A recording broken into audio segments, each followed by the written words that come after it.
Hola, soy Isabela Montero Torres. En el video de hoy abarcaré lecturas que corresponden a la sesión número 24, denominada Liturgia, Celebración del Misterio Pascual. El primer texto que se presenta es del Catecismo de la Iglesia Católica y se titula El Misterio Pascual en los Sacramentos de la Iglesia. Las tres ideas principales del texto son las siguientes. Primera idea, los sacramentos se entienden como fuerzas que brotan del cuerpo de Cristo, siempre vivo y vivificante. Segunda idea, el fruto de la vida sacramental consiste en que el espíritu de adopción deifica a los fieles uniéndolos vitalmente al Hijo único. Tercera idea, celebrados dignamente en la fe, los sacramentos confieren la gracia que significan. Un resumen del texto es el siguiente. Se comienza hablando sobre el misterio pascual en los sacramentos de la Iglesia, aclarando primeramente con ello que toda la vida litúrgica de la Iglesia gira en torno al sacrificio eucarístico y los sacramentos. Se aclara con ello que hay en la Iglesia 7 sacramentos: bautismo, confirmación o crismación, Eucaristía, penitencia, unción de los enfermos, orden sacerdotal y matrimonio. Con respecto a lo anterior, se afirma que los sacramentos de la nueva ley fueron todos instituidos por el Señor Jesucristo. Se afirma además que las palabras y las acciones de Jesús durante su vida oculta y su ministerio público eran ya salvíficas y anticipaban la fuerza de su misterio pascual. Anunciaban y preparaban aquello que Él daría a la Iglesia cuando todo tuviese su cumplimiento. Por lo anterior se entiende que los sacramentos son fuerzas que brotan del cuerpo de Cristo, siempre vivo y vivificante, y además son acciones del Espíritu Santo que actúan en su cuerpo, que es la Iglesia. Son las obras maestras de Dios en la nueva y eterna alianza. Posteriormente se habla sobre el sacramento de la Iglesia, aclarando con ello que por el Espíritu Santo que la conduce a la verdad completa, la Iglesia reconoció poco a poco este tesoro recibido de Cristo y precisó su dispensación como fiel dispensadora de los misterios de Dios.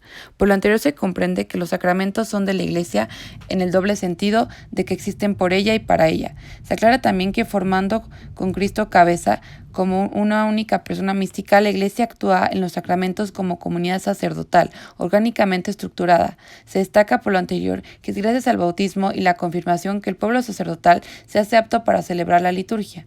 Es importante destacar también que la misión de salvación confiada por el Padre a su Hijo encarnado es confiada a los apóstoles y por ello a sus sucesores. Reciben el Espíritu de Jesús para actuar en su nombre y en su persona. Esto permite entender que el ministro ordenado es el vínculo sacramental que une la acción litúrgica a lo que dijeron y realizaron los apóstoles y por ello a lo que dijo y realizó Cristo, fuente y fundamento de los sacramentos. Más adelante se habla sobre los sacramentos de la fe, aclarando con ello que Cristo envió a sus apóstoles para que en su nombre proclamaran a todas las naciones la conversión para el perdón de los pecados. Esto aclara que la misión de bautizar es por tanto la misión sacramental implicada en la misión de evangelizar, porque el sacramento es preparado por la palabra de Dios y por la fe que es consentimiento a esta palabra. Se afirma, por tanto, que los sacramentos están ordenados a la santificación de los hombres, a la edificación del cuerpo de Cristo y, en definitiva, a dar culto a Dios, pero como signos también tienen un fin instructivo. Esto implica que no solo suponen la fe, también la fortalecen, la alimentan y la expresan con palabras y acciones. Por eso se llaman sacramentos de la fe. Posteriormente se habla sobre los sacramentos de la salvación, aclarando con ello que celebrados dignamente en la fe, los sacramentos confieren la gracia que significan. Son eficaces porque en ellos actúa Cristo mismo. La Iglesia además afirma que para los creyentes los sacramentos de la nueva alianza son necesarios para la salvación. La gracia sacramental es la gracia del Espíritu Santo dada por Cristo y propia de cada sacramento. El segundo texto es del Evangelio y se titula Evangelio según San Marcos capítulo 14. Las tres ideas principales del texto son las siguientes. Primera idea, los principales sacerdotes y los escribas traman la muerte de Jesús. Segunda idea, Jesús se preparó para la última Pascua y la primera cena del Señor con sus discípulos. Tercera idea, Jesús oró en el jardín de Getsemaní, pues empezó a sentir espanto y angustia de lo que le esperaba. Un resumen del texto es el siguiente. Se comienza hablando sobre cómo los principales sacerdotes y escribas tramaron la muerte de Jesús. Algo que tenían claro es que no sería durante las fiestas, pues temían que podría amotinarse el pueblo. Posteriormente, ocurre un acontecimiento en el cual se le da honra a Jesús por parte de una mujer de Betania, la cual derrama todo un frasco de perfume muy caro sobre la cabeza de Jesús.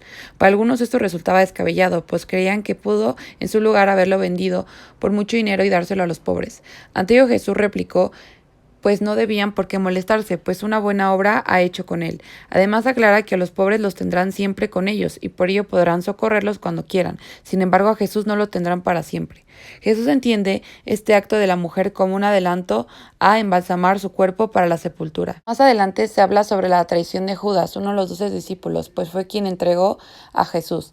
Posteriormente se habla sobre el suceso en el que Jesús se preparó para la última Pascua y la primera cena del Señor con el apoyo de sus discípulos. Durante la cena, mientras estaban a la mesa comiendo, dijo Jesús que uno de ellos lo iba a entregar. Por supuesto que se entristecieron y se preguntaron quién sería. Un punto importante a resaltar es cuando Pedro le prometió fidelidad a Jesús, a lo cual Jesús le replicó una impactante verdad. Esa misma noche, antes de que el gallo cante 2 veces, habrá negado a Jesús 3 veces. Por supuesto que los discípulos insistían que aunque tengan que morir con él, no lo negarían. Más adelante llegan a un huerto llamado Getsemaní, en donde Jesús oró. En este punto Jesús empezó a sentir espanto y angustia. Por ello rogaba al Padre que si era posible se alejara de él aquella hora, aclarando con ello que al final se hiciera la voluntad del Señor. Luego llega el suceso en el que Jesús fue detenido, siendo entregado en manos de los pecadores. Esto gracias precisamente a Judas. Jesús fue aprehendido, todos lo abandonaron y huyeron, tal y como él mismo lo había dictado anteriormente. Más adelante condujeron a Jesús a casa del sumo sacerdote y se reunieron todos los sumos sacerdotes, los escribas y los ancianos. En este punto Jesús fue sometido a juicio ante el Sanedrín. Los sumos sacerdotes y el Sanedrín en pleno buscaban un testimonio contra Jesús para condenarlo así a muerte. Sin embargo, no encontraban los argumentos necesarios. Sin embargo, después empezaron a dar falso testimonio contra él. Cabe recalcar que a pesar de ello los testimonios no concordaban. En este punto el sumo sacerdote le preguntó: ¿Eres tú el Mesías, el Hijo del Bendito? Ante ello Jesús contestó: Yo soy. Como resultado de ello, el sumo sacerdote lo acusó ante el público de blasfemia. Fue así como acto siguiente todos lo declararon reo de muerte.